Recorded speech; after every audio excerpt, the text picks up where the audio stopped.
दशमी, ग्यारस और द्वादशी। दशमी, एकादशी और द्वादशी। एकादशी का व्रत, दशमी की रात्रि को जो आप भोजन करें वो सात्विक करें। एकादशी के दिन भोजन ना करें, अन्न का भाग ग्रहण ना करें। अन्न का भाग ग्रहण ना करें।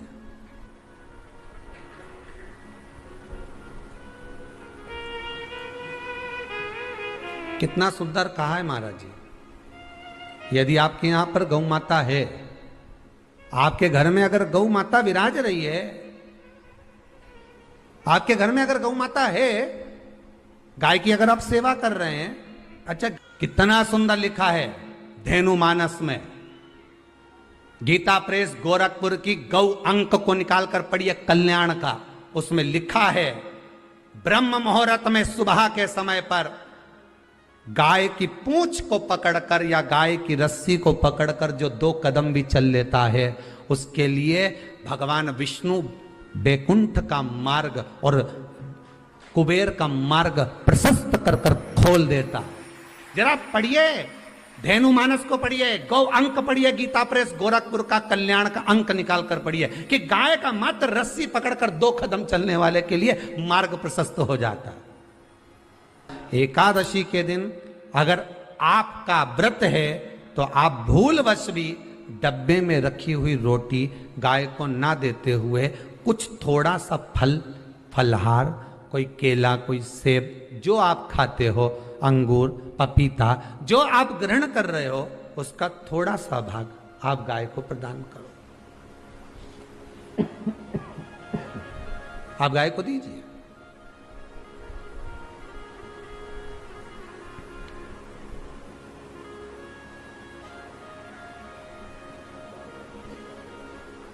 थोड़ा सा भाग आप गौ माता को प्रदान करो, थोड़ा सा।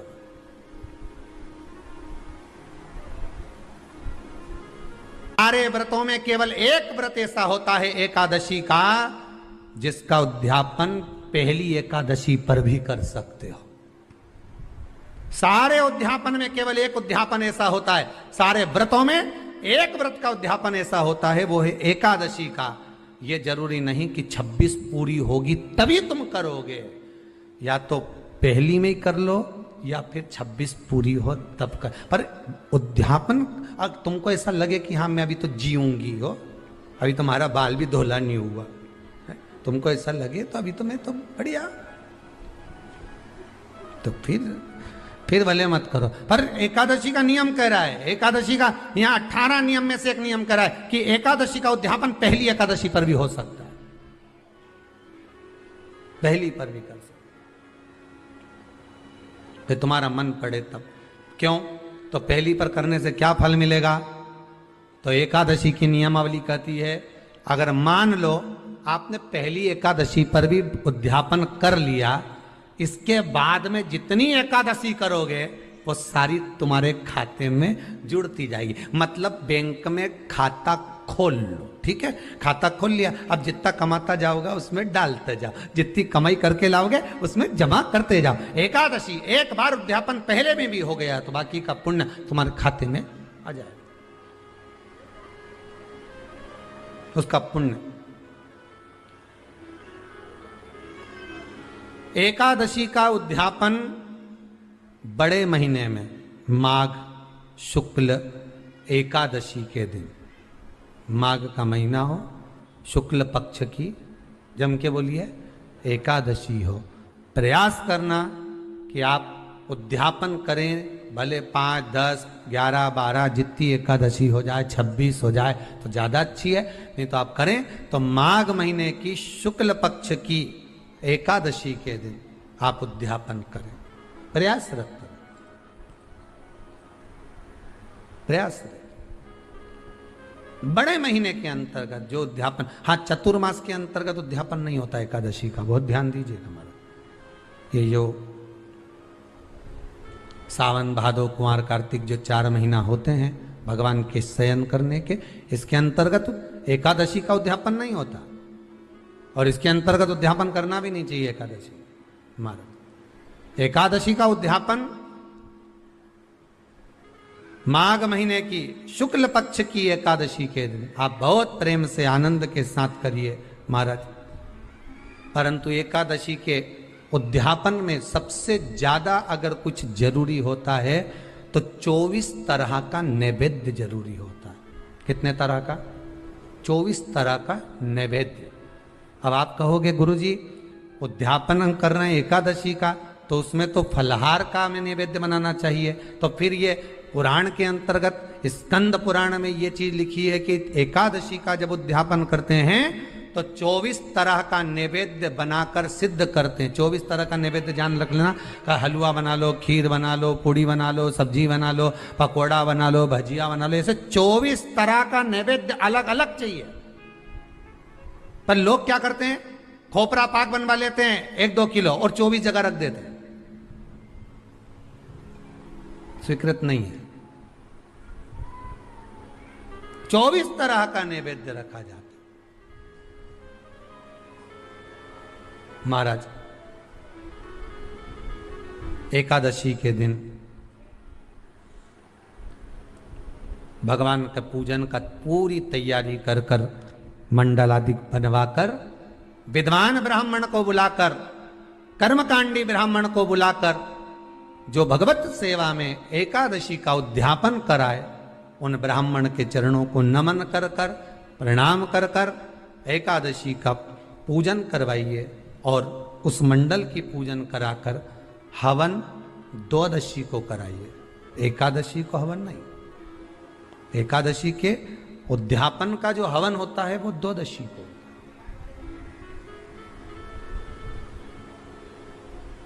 एकादशी का उद्यापन द्वादशी को बड़े प्रेम से आप खूब आनंद से हवन पूजन कराओ। पूजन कराने के बाद, हवन कराने के बाद 26 जोड़े ब्राह्मण ब्राह्मणी के बुलाकर भोजन कराकर उनको भाव से जो आप समर्पित कर सकते हो, जितनी आपकी सामर्थ्यता हो, उस सामर्थ्यता के अनुसार आप दान धर्म पुण्य करो, आप उन्हें प्रदान करो। और बन सके तो एकादशी की रात्रि को भी जागरण करें और द्वादशी के दिन जिस दिन हवन करें उसकी भी रात्रि को कुछ जागरण करें। जागरण का मतलब पहले भी कथा में कहा, प्रदोष की कथा में वर्णन किया था। हम ये नहीं कहते कि तुम पूरी रात जगो।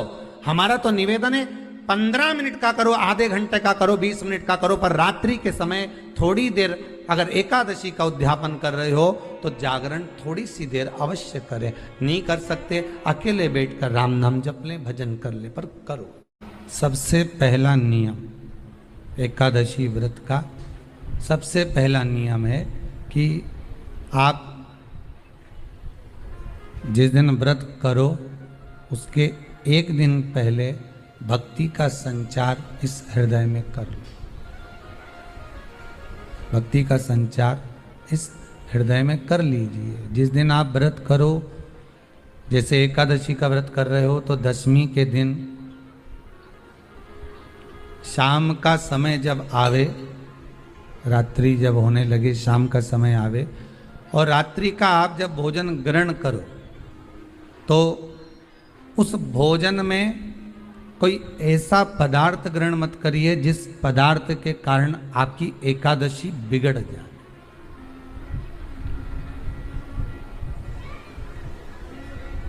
कोई बेकार भोजन में ग्रहण नहीं करना। श्रेष्ठ भोजन ग्रहण करिए दशमी के दिन। और एकादशी का दूसरा नियम बहुत ध्यान से सुनिएगा। जिस दिन आपकी एकादशी का व्रत हो उस दिन प्रयास करिएगा कि अपने हाथ से किसी भी वृक्ष की कोई पत्ती टूटे ना। अपने हाथ से किसी भी वृक्ष की, पौधे की, किसी भी वृक्ष की पत्ती अपने हाथ से ना टूटे। बहुत ध्यान दीजिएगा महाराज। एकादशी का ये दूसरा नियम है कि अपने हाथ से किसी पौधे की, किसी वृक्ष की, किसी डाली की कोई पत्ती टूटे ना, कोई पत्ती ना टूटे, इसका प्रयास करिए।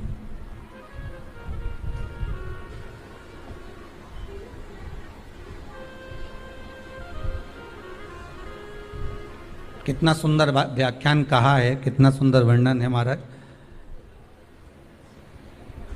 कि मात्र एकादशी का व्रत कर लेने पर, मात्र एकादशी का व्रत कर लेने पर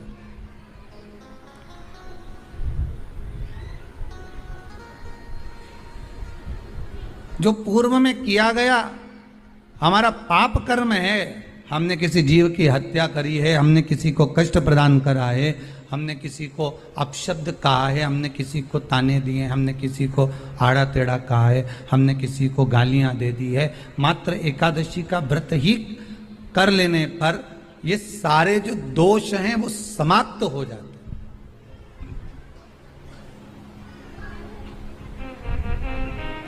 सारे दोष हमारे समाप्ति पर आ जाते हैं।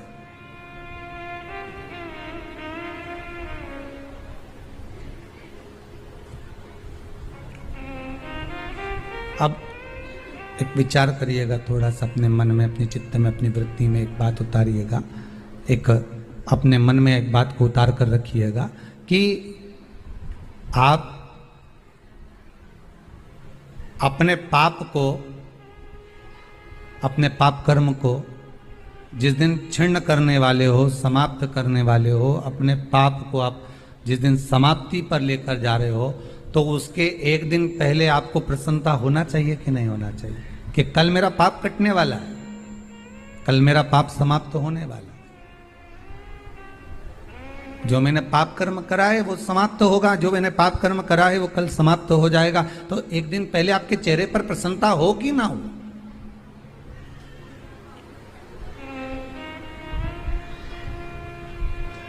और चेहरे पर वो प्रसन्नता आपके आना चाहिए कि कल मेरा एकादशी का व्रत है, आज दशमी है, कल एकादशी का व्रत है, तो कल मेरी जब एकादशी का व्रत रहेगा तो मेरा ना जाने कितना कितना पाप, कितना असत्य, कितना झूठ, कितना प्रपंच वो समाप्त हो जाएगा। इसमें मुझे प्रसन्नता हो, इसमें मुझे आनंदता हो।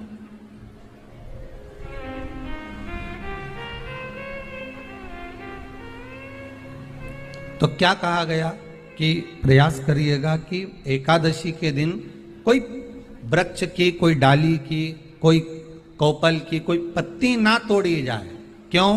तो कहा अगर उस पत्ती को हम तोड़ देते हैं, वृक्ष की पत्ती को या क्यारे में लगी हुई कोई डाली की पत्ती को हम तोड़ देते हैं, तो एकादशी का पुण्य फल प्राप्त नहीं होता, एकादशी का कोई फल हमारे खाते में नहीं जाता, पुण्य फल प्राप्त। अब फिर भले तुम चाहे तुमने मोरधन खाया हो, चाहे तुमने फिर चिप्स खाई हो, चाहे तुमने फिर व्रत का कितना ही सामान खा गए हो और तुमने सोचा कि आज मेरी एकादशी है, तो फिर उसका कोई फल प्राप्त नहीं है, उसका कोई सुख प्राप्त नहीं है आपको, फिर उसका कोई आनंद प्राप्त नहीं है आपको, तो उसमें कोई आनंद की अनुभूति आपको नहीं मिल रही। को याद रखिए, गौदान और एकादशी, श्रीमद वल्लभाचार्य जी ने मायावत का खंडन करा था जगन्नाथपुरी में, और श्रीमद वल्लभाचार्य जी ने कहा था एकादशी मरने के बाद मत दो, एकादशी जीते जी दो। कहा था कि नहीं कहा था? जीते जी दान करिए। इसलिए जगदीश में, जगन्नाथपुरी में एकादशी उल्टी लटकी हुई है। करें आपने दर्शन? जगदीश में एकादशी को उल्टा लटकाया। क्यों? क्योंकि वल्लभ ने कहा कि एकादशी जीते जी दो। कई पंडितों कहते हैं तुम्हारे दादाजी मर गए, जब 12वें का दिन होता है ना तो पंडित जी संकल्प छुड़ाते हैं, दो एकादशी। बड़े बेटे ने 5 दे दी, छोटी बहू ने 3 दे दी, उसने 2 दे दी, उसने 2 दे दी, तो क्या तुम्हारे दादाजी भिखारी थे जो तुम्हारी एकादशियां लेकर जाएंगे? और तुम कौन होते हो दादाजी को एकादशी देने वाले? तुमने कौन सा इतने पुण्य कर लिए जो तुमने एकादशी दे दी? एकादशी के दान की महत्वता श्रीमद वल्लभाचार्य जी ने कहा कि कोई व्यक्ति अगर खटिया पर सड़ रहा है, पलंग पर तड़प रहा है, हॉस्पिटल में पड़ा हुआ है, तो निवेदन है कि उसको देखने जाओ तो अपनी करी हुई एकादशी में से 2 एकादशी का दान उसको तुरंत दे दो। क्यों? तो जिससे उसको मोक्ष मिल जाए, मरने के बाद नहीं। क्योंकि मरने के बाद तो वो 10वें के दिन, गरुड़ पुराण में लिखा है 10 दिन तक जीवात्मा घर की अटारी पे रहती है। कितने दिन? 10 दिन। 10 दिन के बाद जीवात्मा चली जाती है। कहां जाती है? उसको जहां जाना है। 3 दिन में उसको भोग भोगना पड़ता है जीवात्मा को। 3 दिन नरक का भोग भोगती है, उसके बाद स्वर्ग का भोग भोगती है। 18 दिन में ये प्रोसेस पूरी हो जाती है। कितने दिन? 18 दिन। 18 दिन के बाद में उस जीवात्मा को धान के खेत में पटका जाता है। किसके खेत में? धान के, चावल के खेत में। इसलिए कहते हैं एकादशी के दिन चावल मत खाओ। कहते कि नहीं कहते? और क्या कहते हैं? द्वादशी के दिन चावल खाना जरूरी है।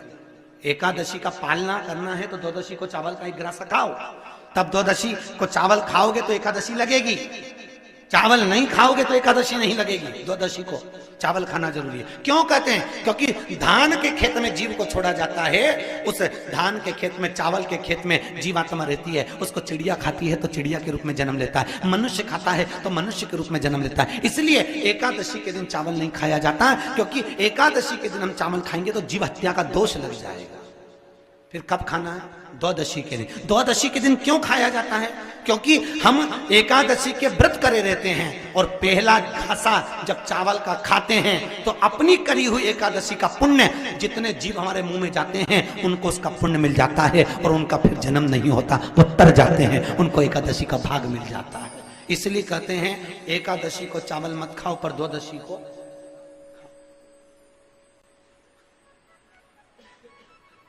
खाइए। 10 दिन तक जीवात्मा है और आपने एकादशी कब दान दी? बोलो जम के।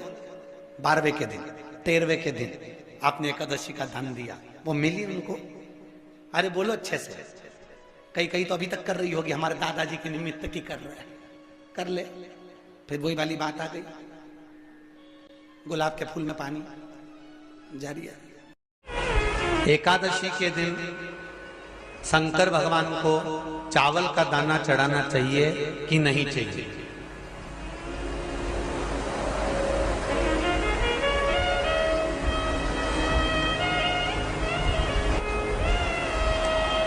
बीमार व्यक्ति से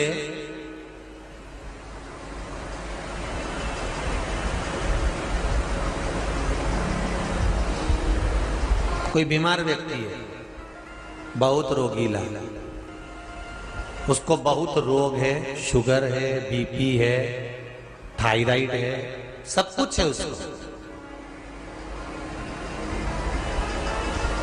और वो रोगीला व्यक्ति जब डॉक्टर के पास जाकर पूछे, डॉक्टर साहब मेरी तबीयत ठीक नहीं रहती है, मैं बहुत कष्ट में रहती हूँ, बहुत तकलीफ है शरीर में, और अभी सावन का महीने का व्रत आ रहा है डॉक्टर साहब, 1 महीना में व्रत करती थी पहले, करूं कि नहीं करूं? तो डॉक्टर साहब क्या बोलेंगे? बोलते जाओ जरा जम के। डॉक्टर बोलेगा कि आप व्रत मत करो। डॉक्टर एक बात कहेंगे, शरीर स्वस्थ रखना है, व्रत बाद में हो जाएगा, अगले वर्ष कर लेना, पर अभी शरीर को सही रखने के लिए दोनों समय अच्छे पेट भरकर सात्विक भोजन करो और अपने शरीर को ठीक करो।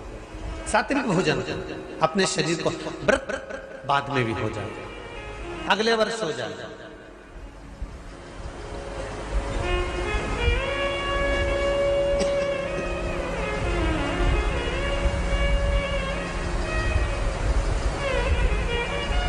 अभी तुम थोड़ा सवेरे 2 बिस्कुट ले लिया करो, सुबह नाश्ता ले लिया करो, भोजन ले लिया करो, फिर दोपहर में कुछ हल्का फुल्का लेकर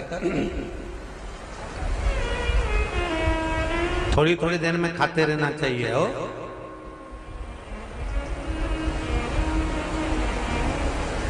थोड़ा थोड़ा खाओ, थोड़ी थोड़ी देर में खाओ, एक साथ सुरसा जैसे मत निपटा जाए, थोड़ा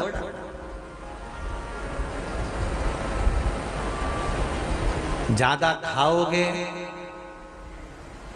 और ज्यादा कमाओगे तो दूसरों को कष्ट नहीं होगा, कष्ट खुद को होगा।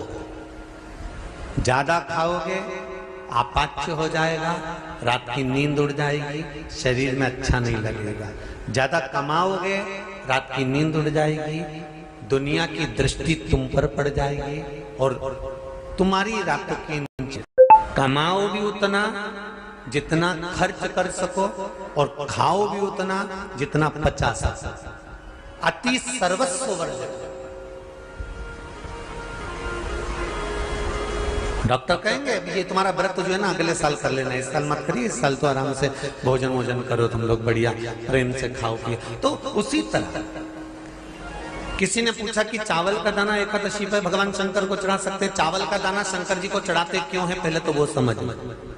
बेलपत्री का तो महत्व आपको बार बार बताया कि बेलपत्री शिव जी को क्यों चढ़ाई जाती है, कहीं रोग के लिए, कहीं बीमारी के लिए, कहीं किस कार्य के लिए, कहीं कोई कार्य के लिए, कहीं कोई कार्य के लिए। चावल का दाना अगर हम शंकर भगवान को चढ़ा रहे हैं तो क्यों चढ़ा रहे हैं, उसका कारण क्या है? चावल का दाना शिव को चढ़ाने का केवल एक कारण रहता है कि चावल को अक्षत कहते हैं।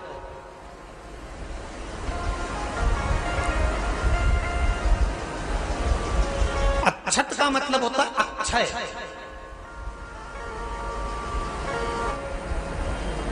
उसका मतलब क्या होता है? अक्षय, जिसका कभी क्षय ना हो। जब हम भगवान शंकर को चावल का दाना चढ़ाते हैं, जैसे बहुत ध्यान दीजिएगा महाराज, बहुत समझने वाली बात है, बहुत ध्यान से।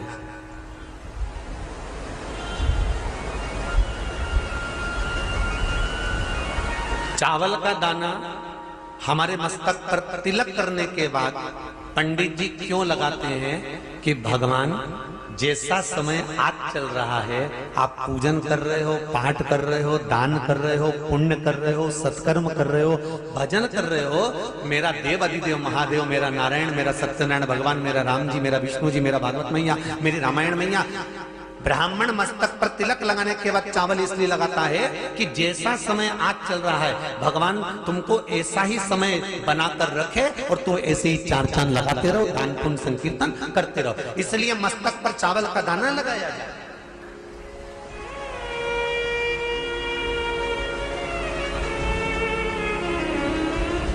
कोई मर जाता है,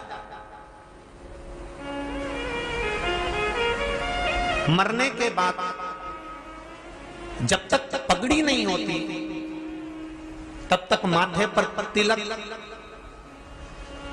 चावल का दाना लगाया जाता है।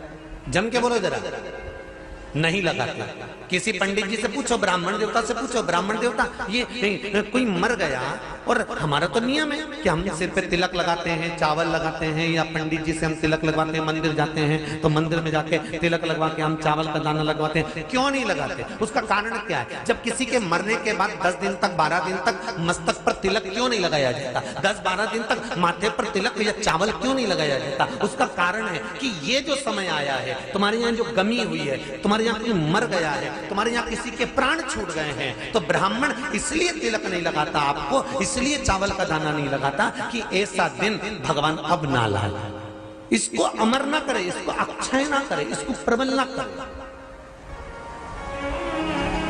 और जब चावल का दाना, तो यहां शिव महापुराण की कथा करी, चावल का दाना हम शिव जी को क्यों चढ़ाते हैं, भगवान को क्यों समर्पित करते हैं, भगवान के पूजन में अक्षत क्यों समर्पित करते हैं, चावल क्यों समर्पित करते हैं, उसका कारण क्या है? तो कहा आज मैंने जब चावल का दाना आपको समर्पित करा है, जिस भाव से, जिस विश्वास से, जिस श्रद्धा से, जिस मन से मैं आपको रिझा रही हूं, हे भोलेनाथ मेरी ये मनोकामना पूर्ण कर, इसको अक्षय कर देना, इसको अमर कर देना, बस इतनी कृपा आप कर।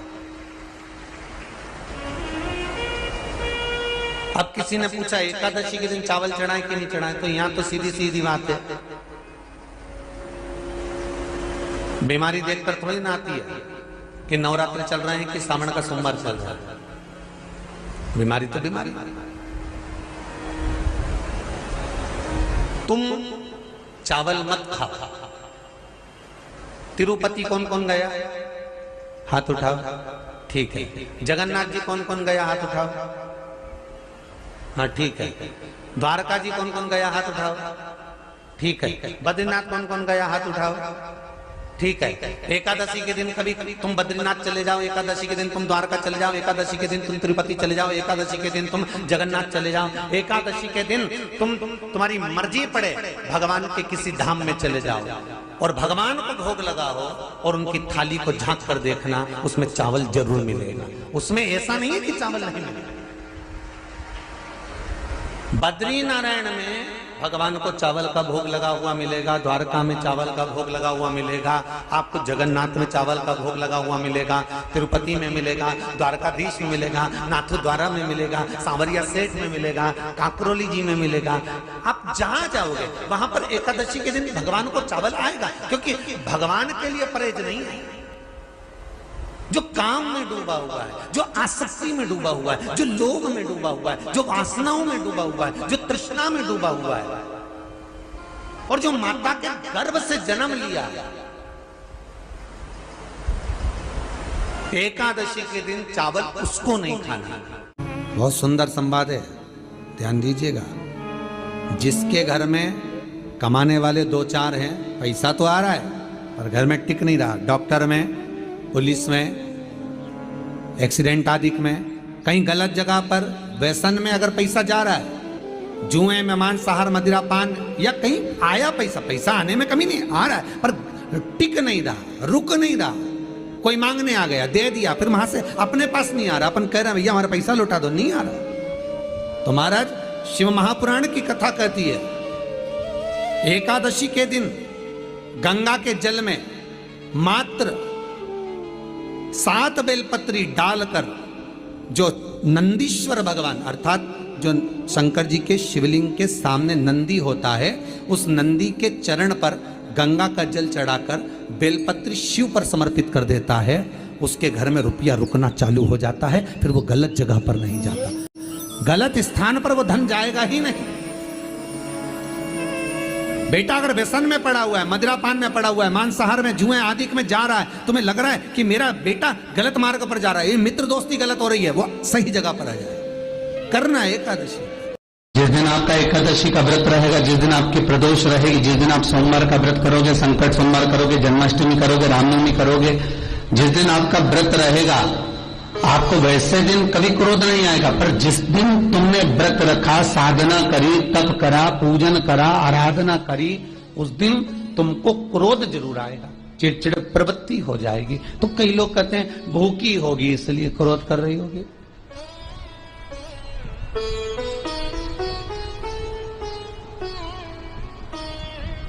कई लोग कहते हैं कि भूख लग रही होगी इसलिए चिड़चिड़ प्रवृत्ति हो गई होगी। नहीं नहीं भाई, भूख से उसका कोई ताल्लुक नहीं है, क्योंकि रोज कोई जरूरी है कि वो इतना खाती हो कि नहीं खाती हो। कभी कभी तो दिन भर भूखी रह जाए तो भी क्रोध नहीं है। उसका कारण केवल इतना सा है कि उसका जो भजन का तेज पुंज है, उसके भजन का जो तप साधना है, वो इतनी प्रबल हो जाती है कि देवताओं को, इंद्र को बोलना पड़ता है कि इंद्र इसने 16 सोमवार कर लिए, इंद्र इसने मंगलवार कर लिए, इंद्र इसने ये व्रत पूरे कर लिए, और अगर इसके व्रत ये पूरे हो जाएंगे तो वर देने के लिए जाना पड़ेगा।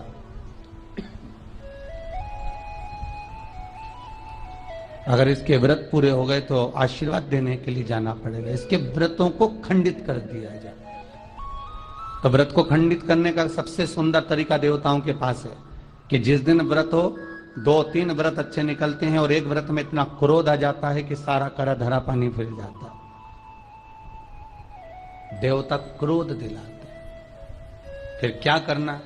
तो शास्त्र कहता है कि जिस दिन आपका व्रत है उस दिन एक काम जरूर करना कि भगवान का मंत्र जाप कर कर, भगवान का स्मरण कर कर, कटोरी में जल लेकर, पात्र में जो जल रखा हो, पूजन पाठ करते समय, स्मरण करते समय वो जल का पान अवश्य करें।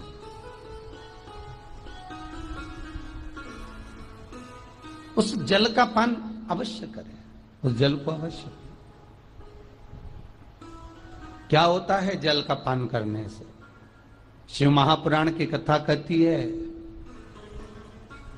चाहे आप हनुमान चालीसा पढ़ें, चाहे आप राम रक्षा स्तोत्र पढ़ें, चाहे आप देवी कवच करें, चाहे आपकी मर्जी पड़े, जो पाठ पूजन करें, बस एक निवेदन है, पूजन पाठ करते समय एक कटोरी में, तांबे के कलश में, एक गिलास में जल अपने नजदीक में जरूर रखें।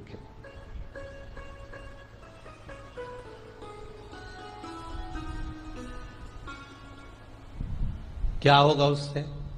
आप जितना पाठ करेंगे, आप जितना पूजन कर रहे हैं, आप जितनी आराधना कर रहे हैं, आप जितनी साधना कर रहे हैं, आप जितना तप कर रहे हैं, आप जितना हनुमान चालीसा, दुर्गा चालीसा, राम रक्षा स्तोत्र, यमुना अष्टक, गोवर्धन चालीसा, जो भी आप जप रहे हैं, जो भी आप सर्वोत्तम जी का पाठ करें, आप जिस भी पाठ को कर रहे हैं, उस पाठ को करते समय अगर जल तुम्हारे पास में रखा हुआ है, तो तुमने जब पाठ किया तो उसका जो तात्विक अंश है वो जल के अंदर जाएगा, और वो जल जब हम ग्रहण करेंगे तो